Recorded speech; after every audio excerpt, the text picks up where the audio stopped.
ಮಟ್ಟದ ಭಾಷೆ ಬಳಸಿದ ದೇಶಪಾಂಡೆ ವಿರುದ್ಧ ಆಕ್ರೋಶಗಳು ಭುಗಿಲೆತ್ತಿವೆ. ಕಾಂಗ್ರೆಸ್ ಶಾಸಕನ ಮಾತಿಗೆ ಹುಬ್ಬಳ್ಳಿ ಬಿಜೆಪಿ ಮುಖಂಡರು ಕೆಂಡಾಮಂಡಲರಾಗಿದ್ದಾರೆ. ಎಷ್ಟೇ ದೊಡ್ಡ ಸ್ಥಾನಕ್ಕೆ ಹೋದ್ರೂ ಮಹಿಳೆಯರನ್ನ ಗೌರವಿಸಬೇಕು. ಹಗುರವಾಗಿ ಮಾತನಾಡೋದಕ್ಕೆ ಹೋಗಿ ಹೆಣ್ಣು ಮಗಳಿಗೆ ಅಪಮಾನವನ್ನ ಮಾಡಿದ್ದಾರೆ. ರಾಧಾ ಹಿರೇಗೌಡರಿಗೆ ಹಾಗೂ ರಾಜ್ಯದ ಮಹಿಳೆಯರಿಗೆ ಕ್ಷಮೆಯನ್ನ ಯಾಚಿಸಬೇಕು ಅಂತ ಹೇಳಿ ಹುಬ್ಬಳ್ಳಿಯಲ್ಲಿ ಬಿಜೆಪಿ ಮುಖಂಡ ಜಯತೀರ್ಥ ಕಟ್ಟಿ ಆಗ್ರಹಿಸಿದ್ದಾರೆ. ಯಾವುದೇ ಸಾರ್ವಜನಿಕ ಜೀವನದಲ್ಲಿರುವಂತಹ ವ್ಯಕ್ತಿ ಎಷ್ಟೇ ದೊಡ್ಡ ಸ್ಥಾನಕ್ಕೆ ಹೋದರೂ ಕೂಡ ಮಹಿಳೆಯರನ್ನು ಗೌರವಿಸಬೇಕಾಗಿದ್ದು ಅತಿ ಮುಖ್ಯ ಮತ್ತು ನಮ್ಮ ಸಮಾಜದ ಪರಂಪರೆ ಅಂತ ನಾನು ಭಾವಿಸ್ತೀನಿ. ಆರ್ ವಿ ದೇಶಪಾಂಡೆ ಅವರು ಒಬ್ಬ ಸೀಸನ್ಡ್ ಪೊಲಿಟಿಷಿಯನ್.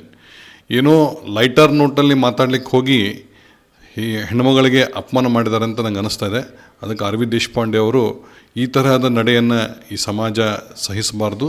ಅವರು ನನಗನ್ಸೋ ಮಟ್ಟಿಗೆ ಪತ್ರಕರ್ತರಿಗೆ, ಇಡೀ ಆ ಕುಲಕ್ಕೆ ಕ್ಷಮೆ ಕೇಳಬೇಕಂತ ನಾನು ನನ್ನ ಅಭಿಪ್ರಾಯ ವ್ಯಕ್ತ ಮಾಡ್ತೀನಿ.